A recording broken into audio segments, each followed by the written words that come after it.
It's that Super Bowl, no, she my flow. Yeah, it's that 140 women have accused Larry Nassar of abuse. His victims think we don't care. Yet Nassar's name is not dominating national news. It doesn't have people protesting outside his home.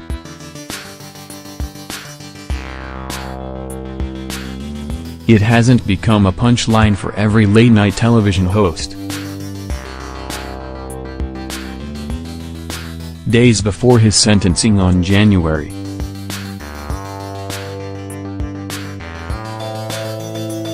16, many of Nassar's victims are wondering the same question: why does no one seem to care about their story?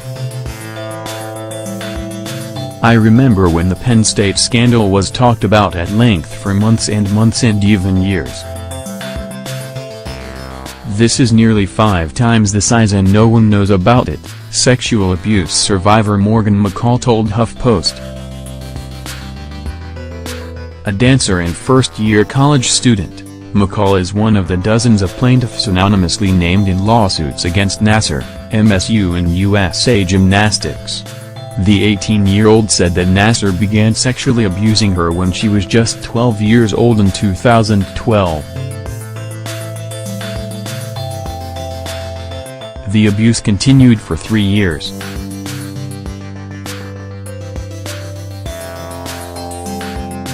McCall described how she's repeatedly had to explain to professors why she needs to miss class or an exam because of an upcoming court date. Oftentimes, she said, they have no idea about the Nassar case. It's been hard to reckon with, especially because these are people that I expect to be educated, said McCall, who attends the University of Michigan in Ann Arbor, which is only an hour away from MSU. Even people that are teaching at universities don't know that this went on. I haven't sensed the outrage.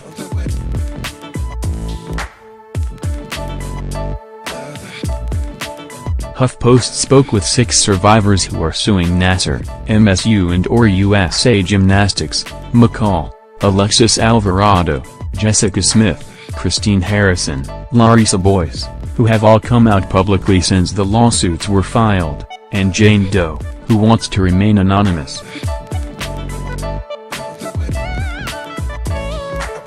All 6 women, 3 gymnasts, 2 dancers and a soccer player shared a similar sentiment, that the country doesn't seem to care what happened to them. I haven't sensed the outrage, said Boyce, who alleges that Nassar began abusing her when she was 16 and continued from 1997 to 2001.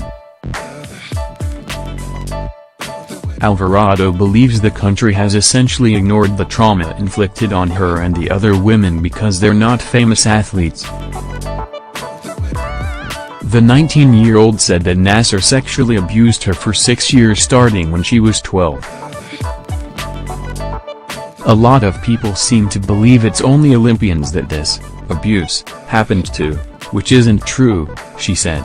Alvarado has a point. Although the Nassar scandal has rocked MSU and the surrounding community of East Lansing, thanks to stellar reporting from local news outlets, it seems the only times that Nassar's name made national news were when Olympians including gymnasts Sally Raisman, Gabby Douglas and Michaela Maroney came forward with accusations.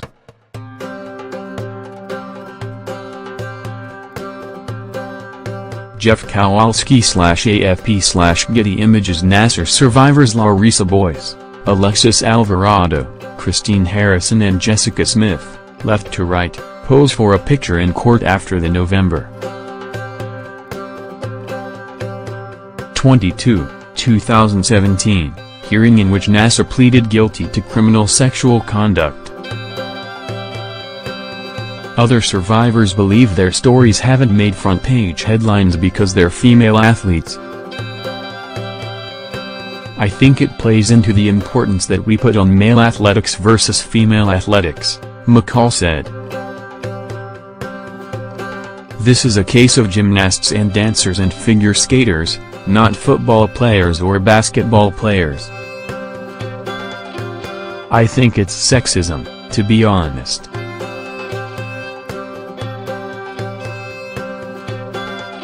There's no other explanation for why this many women have come forward, and it's not big news. Smith, who said that Nassar abused her for a few months when she was 17, also sees a connection between the identities of Nassar's victims and the lack of public attention. It's hard to feel like, if I was an Olympic gymnast, maybe this would be different. If I was a football player at MSU or a basketball player at MSU, then maybe the public and MSU as an institution would care more, she said. Decades of abuse by a trusted Dr. Nassar, 54, sexually abused young athletes, many of whom were top-tier gymnasts and dancers, for decades under the guise of medical treatment. According to court documents, he gained the trust of girls and their families, which then gave him cover as he used his exams to fondle and digitally penetrate the girls in the vagina and anus. He treated many of these athletes for years during his tenures as the team doctor for USA Gymnastics, the doctor for various MSU sports teams, and the sports medicine doctor at the Michigan Gymnastics Training Gym Twistars. The first allegation against Nassar came out publicly in September 2016, a year before the explosive rise of the #MeToo movement.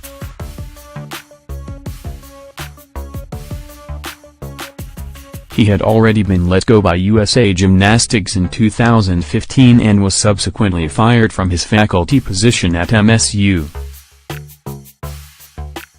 In December 2016, he was arrested for possessing at least 37,000 images of child pornography, and in July 2017, he pleaded guilty to 3 federal counts relating to child pornography. He was sentenced to 60 years in prison this December. In November, Nassar also pleaded guilty to 10 counts of first-degree sexual misconduct and is awaiting sentencing for those crimes. He said in a statement to the court that he's so horribly sorry for what he did and he hopes the victims and the community can heal. Nassar faces a minimum sentence of 25 years in prison for the sexual misconduct counts. The Michigan Attorney General's office has reportedly asked the judge to sentence him to 40 to 125 years. Sick of MSU trying to look good instead of be good, it's safe to say that Nassar has been condemned as a sexual abuser by both the law and public opinion, and will likely die in prison. But what about the institutions that enabled his crimes to go on for so long? Many of Nassar's victims say they told parents, coaches, MSU trainers and even police what was happening behind closed doors. Time and time again, the girls' claims were allegedly disregarded or swept under the rug. I'm sick of MSU trying to look good instead of be good, Smith said. Multiple university employees allegedly did not comply with mandatory reporting regulations when they were told about the abuse. MSU Dr. Brooke Lemon and MSU Gymnastics coach Kathy Klages have both resigned in the face of mounting accusations. The dean of MSU's College of Osteopathic Medicine, William D.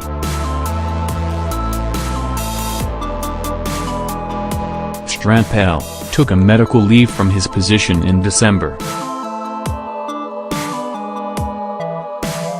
The president of USA Gymnastics, Steve Penny, resigned in March 2017 after public scrutiny of the matter. None of them, Smith and the other women who spoke to HuffPost believe, have faced sufficient punishment for their failures. I think that everyone that either was reported to by victims, or that had knowledge that this was going on and didn't do anything, should have been terminated immediately, and that's not the case, McCall said. I feel like that sends a big message to victims that there are no consequences for what these people did.